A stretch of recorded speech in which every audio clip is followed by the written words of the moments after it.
এই মুহূর্তের অন্যতম গুরুত্বপূর্ণ খবর, নদিয়ার হাতকাটা মাসুদ কুখ্যাত দুষ্কৃতী, তার গুলিবিদ্ধ দেহ উদ্ধার হলো নদিয়ার চাপড়ায় একটি মাঠের মধ্যে গুলিবিদ্ধ অবস্থায় এই কুখ্যাত দুষ্কৃতী হাতকাটা মাসুদের দেহ পাওয়া গিয়েছে বলে জানতে পারা যাচ্ছে। কারা তাকে এইভাবে মেরে রেখে গেল সেই বিষয়টি জানার চেষ্টা করছে পুলিশ। বিশদে জানবো ঘটনা সম্পর্কে এখনো পর্যন্ত প্রাথমিক তদন্তে কি তথ্য উঠে এসেছে। আমাদের সঙ্গে রয়েছেন আমাদের প্রতিনিধি সুবল মজুমদার। সুবল, কি তথ্য পাওয়া যাচ্ছে এখনো পর্যন্ত?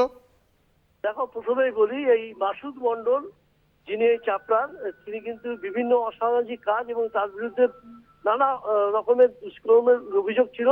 কিছুদিন আগেই তিনি জেল থেকে ছাড়া পেয়ে আসেন এবং আজ সকালে যেটা জানা যাচ্ছে যে ওখানে পদ্মনালা বলে একটি মাঠ আছে, সেই মাঠেই কিন্তু তাকে গুলিবিদ্ধ অবস্থায় পাওয়া যায় এবং পুলিশ ওই দেহটি তুলে নিয়ে যায় এবং ময়নাতদন্তের জন্য শক্তিনগর জেলা হাসপাতালে পাঠিয়েছে।